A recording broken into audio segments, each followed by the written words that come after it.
Okay. For people who've only gotten to know you as the face of the administration, the prior administration, can you go through a little bit your early story, your being born in Martinique, your childhood, and being, a girl from Long Island? Tell us how you went from Queens that. and Long Island. Queens, Long Island. Queens, Long Island.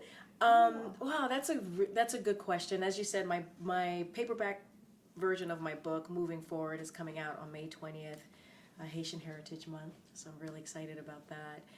The book came out in 2019, and it's taken a long time for it to go on paperback because I've been a little busy these last couple of years.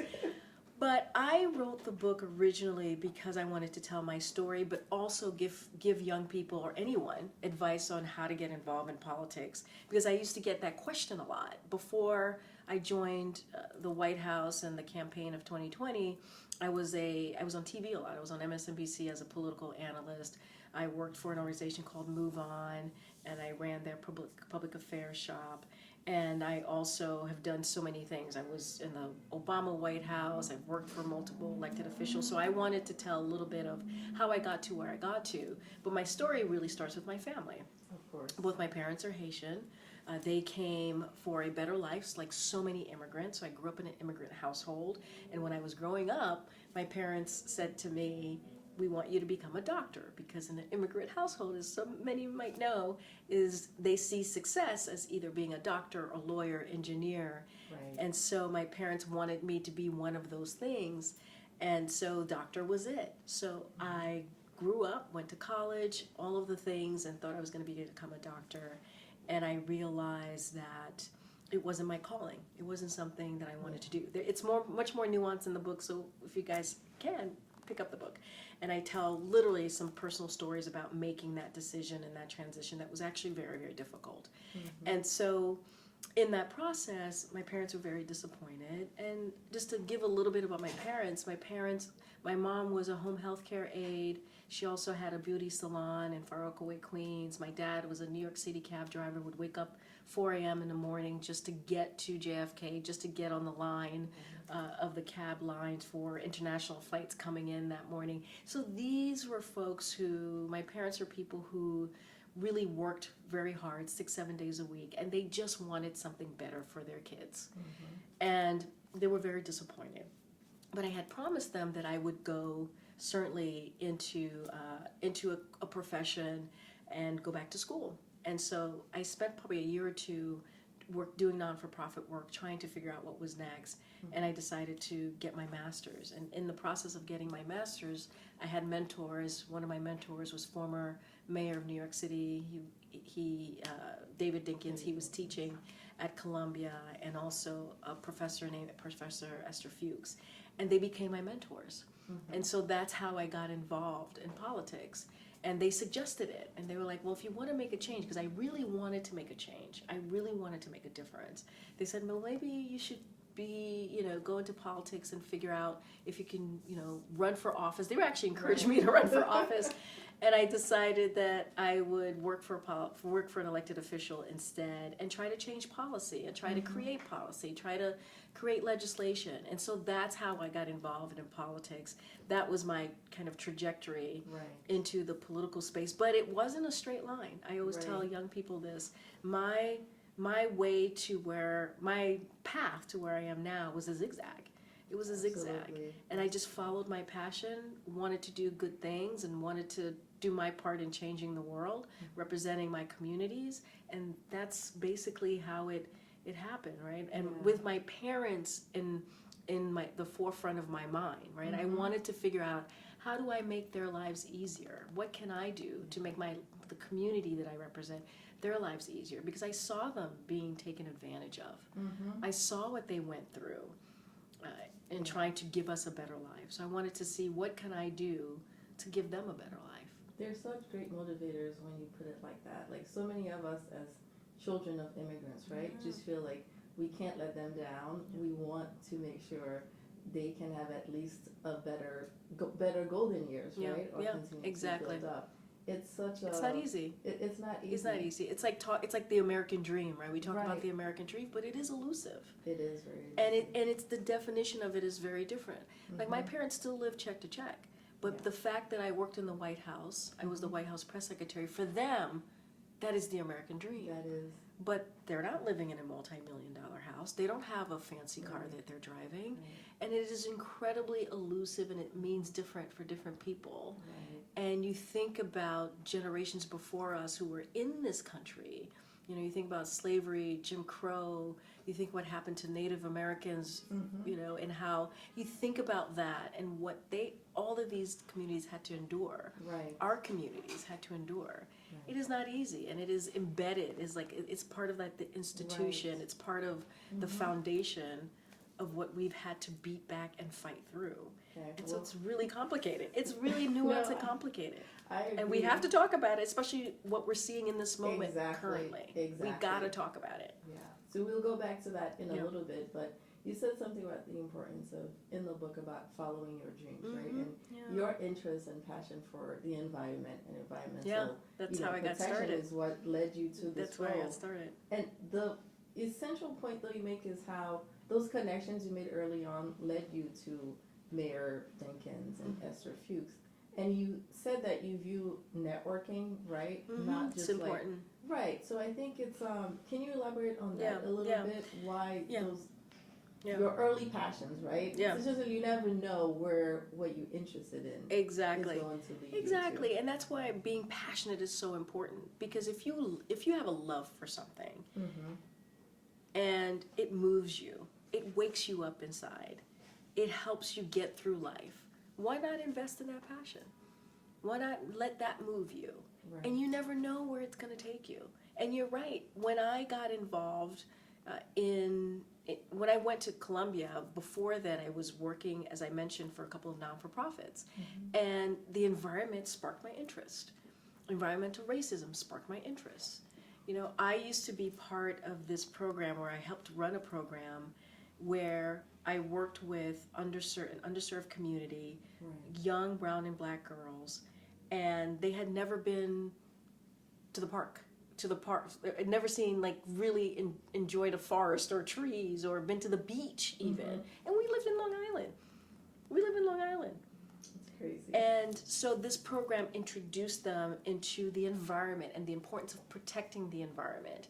And that's when I got into, you know, environmental justice and environmental racism. So when I went to Columbia, that's what I focused on Right. in my master's degree. And it just led me to that. The first city council member that I worked for sat on the environmental committee at the city Right. council. Right. And so it was all connected. And so I followed that passion. And so that's why I tell young people, or anybody, it doesn't matter what age you are, follow, believe in, trust in what moves you every morning, every day. And right now, life is so hard, you gotta find your joy. You do. It's so hard and difficult. There are things happening to us that is devastating. And so you have to find your joy. Right. And my parents, you know, it goes back to my parents. They had tough jobs. The jobs that they had, it's not the job that they wanted for themselves. But they had a family to raise. Right. So they had to make those sacrifices. They had to make those sacrifices. And hopefully we don't have to make those sacrifices. Here's another thing I thought was interesting, as sort of like a career accident you kind of fell into, right?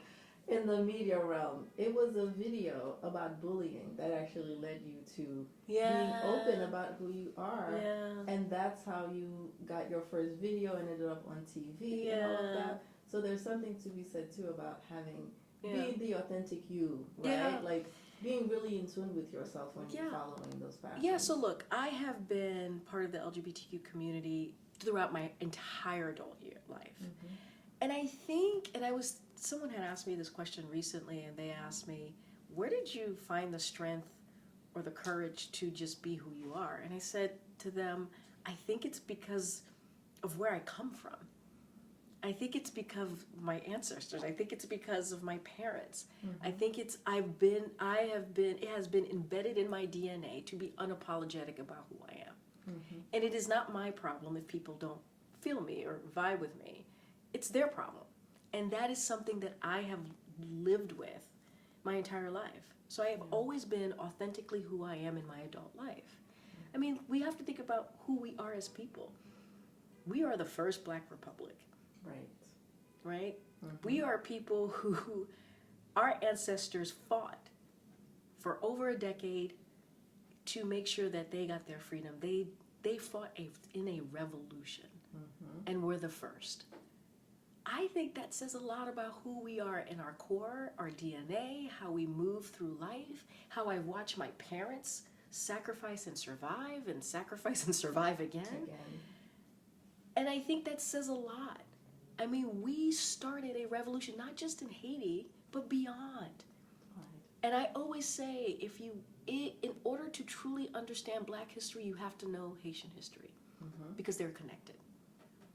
And so that is everything for me. All of that, understanding my history. When I started to understand my history, because when I was growing up, I was teased for being an immigrant, I was teased for being Haitian, there were all these names that we were being called. Mm-hmm. The moment that I learned my history is the moment that I took my power back. And all of that is connected to who I am right now, currently, and how I've been able to go and take on all of the challenges in my life. In all of your communities that you represent. All of my I love communities that. I represent. Yeah. So you mentioned, the time right now that we're in. Yeah. And in the interest of time, just want to go quickly into what we've been going through as a community of Haitians, right, in the United States. Yeah. We saw everything that happened last year. We've been both, a target, right, and an asset of the far right in many ways. And there's been a lot of real consequences for many, many families. And so I bring this up to say, one, how have you felt watching this come to pass? And two, as we look forward in this moment in time, as we try to build up the community, right? We're third, fourth generation in right now. How do we do that from your vantage point? What can you offer in terms of political savviness to uplift our community in this time? So look, anybody who's watched me knows, again, I've been unapologetic and very real and true to who I am. Mm-hmm. I'm Black, I'm a Black woman, I'm queer, I'm an immigrant, and I'm Haitian American. Yes, I was born in Martinique, but I don't have a connection to Martinique. I just don't. I was born there a year after my parents left.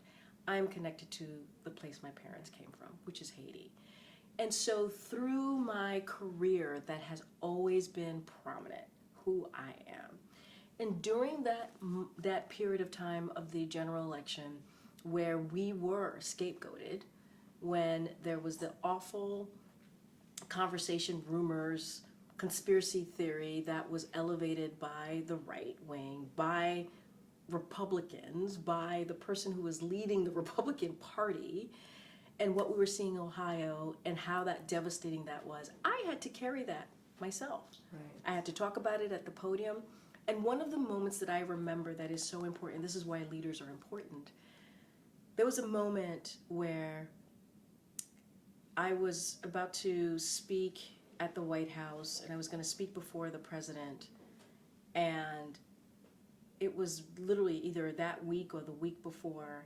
The president comes up to me and he says, I want to talk about the conspiracy theories that's being said about your community, about Haitian immigrants in Ohio. Are you okay with that? And I said, absolutely. He gave me a hug and basically apologized to what was happening and felt sorry, right? And was like, okay, but as a leader, he felt that he needed to say something. And he did. And he lifted me up, and he talked about the Haitian community. He talked about how his press secretary was Haitian American, and I got to speak about it as well. And that matters. And so what I will say to the community is we have always been scapegoated. I remember when this happened in the 80s. I was actually really, really young, but this has been happening for decades. Decades. But we have this strength and this love for our people, this love for our community, that we need to continue to endure and carry on. In this political climate that we're in, we have to make sure that we don't forget our community, continue to grow community, protect our community, because we are going to continue to be targeted. And we got to get involved in the political process. Yes, let's talk about We that. do. How do we do that? Yeah, either you run for office I encourage people to run for office. We need to see this. We need to see our faces in important positions, because it is important who is sitting around the table and making the decision, policy decisions, legislative decisions. And we also got to get involved in our community, not just the Haitian community, but the community abroad. And how do we get involved? How do we make sure we elect people that are good for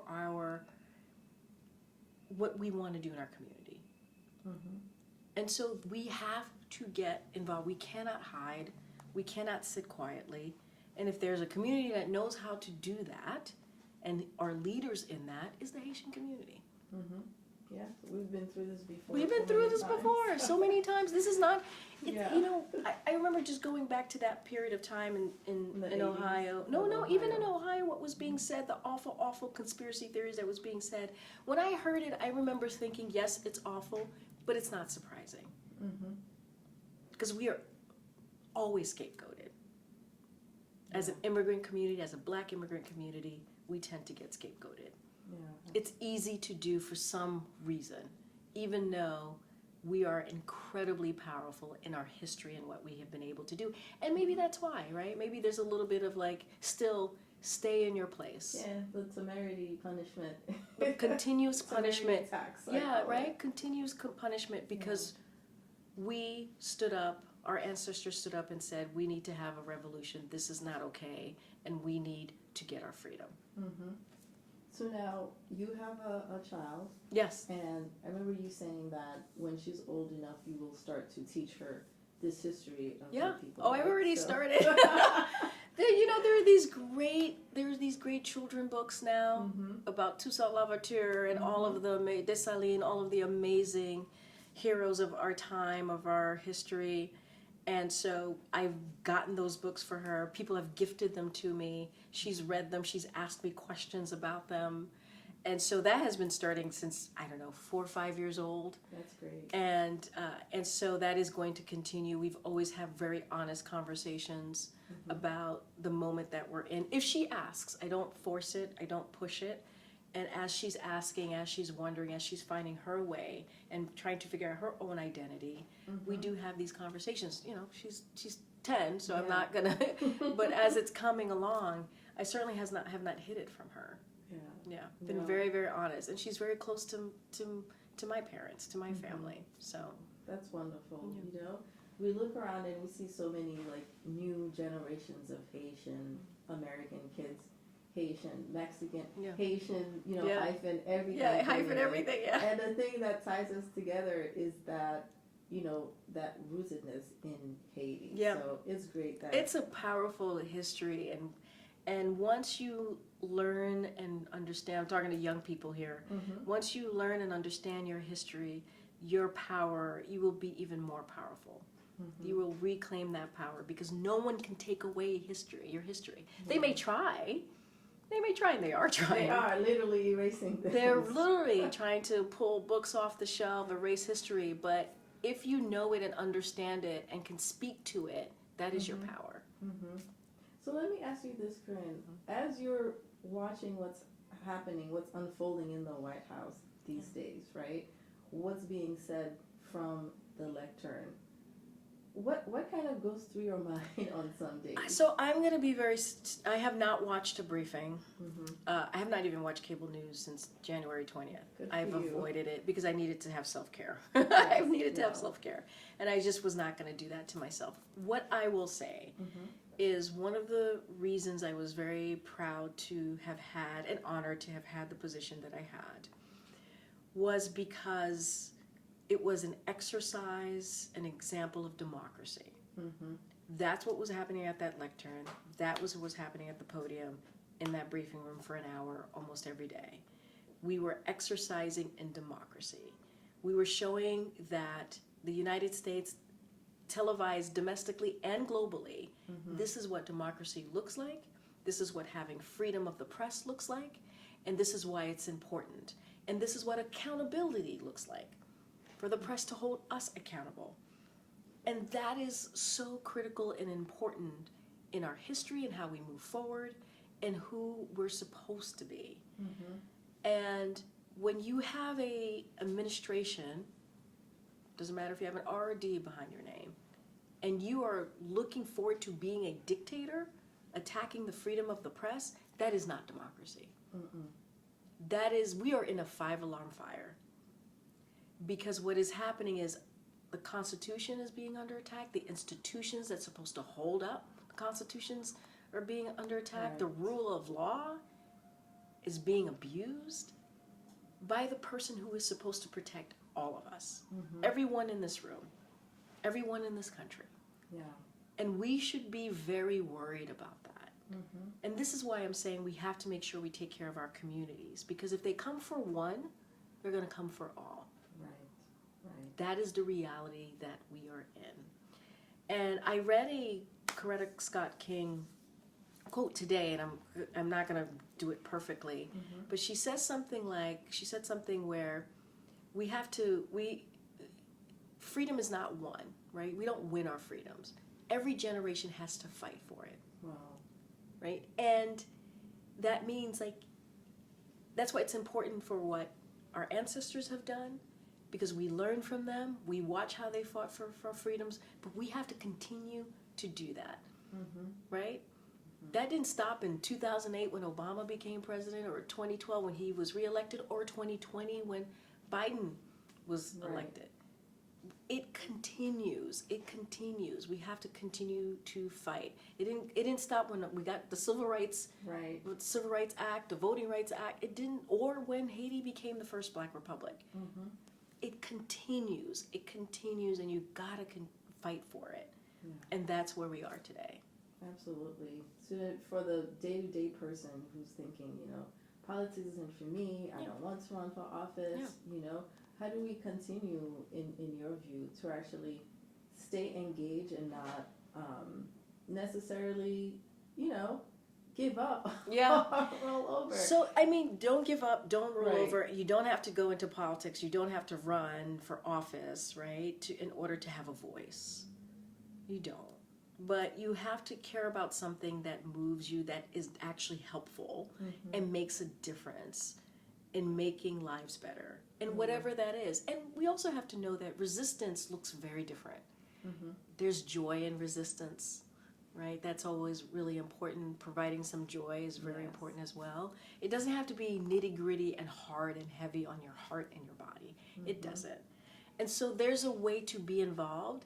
I can't tell you what that is, but I can encourage, and I can say it's important to do so. Right. And you have to find what that piece is for you. You have to find what that is. Explore that. Explore Yeah. that. Yeah. So here's my last question, Yeah. right? Since your term in the White House ended, is there any one thing or a few things that, looking at it Oh, now, boy. right? Either personally or within the community or society in general, that you just have a totally different view Oh, of? different view. Well, it's Or only you been just see it from a different lens, it's only been right? 100 days Mm-hmm. about. That's a really good question. I have to think about that one because I'm still processing Yeah. being out of the White House, processing a different life, processing what's next, Mm-hmm. and so that is a really good question. I think that right now it's been. I'll say this: when I was leaving the White House, I thought I was going to miss it. I really did, because you have an adrenaline, right? And sometimes you miss the adrenaline. And the thing that surprised me is I haven't missed it at all. I was honored and privileged to have that job, and I would do it all over again, but I don't miss it. And because it's these are big jobs. There's a lot on your shoulders. Mm-hmm. When you are a public servant, or the president of the United States, or the vice president, or whatever your position is in a government, you're supposed to feel stress. You're supposed to know that the job that you're trying to do is to make lives better. You're a public servant. So it was hard, right? It is really, really hard because you have the pressures of the world on your shoulders. And so when I left that, I was like, oh my gosh, now I'm I'm back to being a normal citizen. And so that's probably the first reaction that I had. But then you learn, you're like, yeah, you know what? The jobs that we have were so critical, so important. Because with the wrong leader at the top, everything shifts. Right. Everything changes. Right. And vulnerable people are now being terrorized Yeah. and sacrificed. And that is the thing that reminds you the importance Mm-hmm. of an election. Elections have consequences. Right. You gotta stay involved. You gotta be paying attention. You have to. So in a way, your message from when you first wrote Moving Forward in 2019 for people to get involved, to get out there, right, to move and do something, that seems like it would resonate even more It now resonates than now. today. Yeah, it Right? does, because it's important to get involved. Mhm. Even if you don't feel like you are a political person. And I'm not asking for anybody to become a political person. I'm just giving advice if you choose to how that looks. But I'm also saying that it's important to get involved in your community, Mhm. right? And the reason why is, look what happens, right? And look where we are. Mhm. We are in a crisis. Yeah, We are in a complete crisis. We're not getting to a crisis. we're there. We are in a crisis. And if they come for one, again, they come for all. So you have to find your way to get involved. So yes, Moving Forward, a book that I wrote almost 6 years ago now, in 2019, is just as critical then as it is now in getting involved in your community and the importance of that. And how do we move forward? How do we find a way to move forward in where we are right now? So this one, it might come off as a little bit sensitive, but I remember while you were in the White House, so many people in our community were like, "Oh, Karine, she's great. She's gonna help us move forward as a community." Yeah. And I'm sure they were calling you and asking you for favors and things and all kinds of things to solve Haiti's problems, right? Yeah. Like, how did you respond It was to that? tough. What did that say to It was you about hard. the community It was itself? hard. I mean, I get it. Mm-hmm. When you see, that's why representation matters, right? When you see someone that looks like you or has your background, you are going to assume that, oh my gosh, they can hear me, they understand what I'm going through. And the hard part about that is we can't fix everything all at the same time, right? Mm-hmm. And it takes time. It takes time. Now remember, when we came in, there was COVID. Yes. We were dealing with the economic crisis. We had to undo all of the damage that was done in the 4 years before us. And so we had to do Haitian TPS. We had to do a lot of things. Right. Some of it happened quickly, some of it didn't. Mm-hmm. And that is the thing about government. That's why one of the things I say is, like, you get involved in 2020, but you don't stop in 2020. You got to get involved in 2024. You got to get involved in 2028. It doesn't stop with one election cycle, because the work takes time. And a lot of times my heart broke because I knew there wasn't much that I can do in that moment on that particular issue. Yeah. But what I can say is that there were people, really smart policy people that I got to work with, who were trying to do the right thing, who were trying to undo some of the damages that were done. And it's never going to be perfect. And that is sadly the way politics is. Yeah. But this is why I tell people for them to run themselves, right? It is really important to do that. And the fact that, I go back to the fact that the president knew, right? He knew that his press secretary was Haitian American. He knew what was going on in Ohio and felt that he needed to speak out against. And I think he would have done it anyway, regardless if I was there or not. But I think he felt even more personally committed to doing it because of me. And it's funny too that he gave you a heads up. He asked for my permission. He asked for my permission because he knew how personal that was to me. And I think what it was is he was checking in. Right? So that mattered, that I was there. Yeah. Because it even gave it even more of an importance for him to speak out against it. Absolutely. And it gave him a connection. Because he's like, well, I have a Haitian American person who works for me, who speaks for me. Right. So, I'm going to even speak out even more forcefully. And so, any advice for us on the media journalism side, having worked with media and been at the podium for so long, it is, tough out here. It's tough. For tough. media. And just the entire landscape is odd, right? It's tough. Anything come to mind? I mean, we need good journalists right now. Journalism is so important, probably more important than it's ever been. because we need people who believe in the freedom of the press, and we need people who believe in holding powerful people to account. And we can't lose that. We need people who are going to talk about the truth, who are going to seek the truth, and who are going to be fair. And if anything, we need journalism more than ever. We need lawyers more than ever. I mean, we need, there's so much more that we need because of our institutions, including the media institution, being attacked. And so it's tough. It's really hard. It's not going to be easy. It's not. Right. And so, but we need good journalists more than ever. It is the time, because when we're being led into a dictatorship, right? Having truth tellers, having people who are going to dig in, find the truth, and tell the truth in a real way, in an honest way, in a fair way, that's going to be harder. Yeah. So. It will be. Yeah. Well, thank you so much. No problem. Karine. I appreciate it. Thanks for having me. This has been a joy. Yeah. Thank you. Thank you, Haitian Times. Thank you. Mentor. Yeah.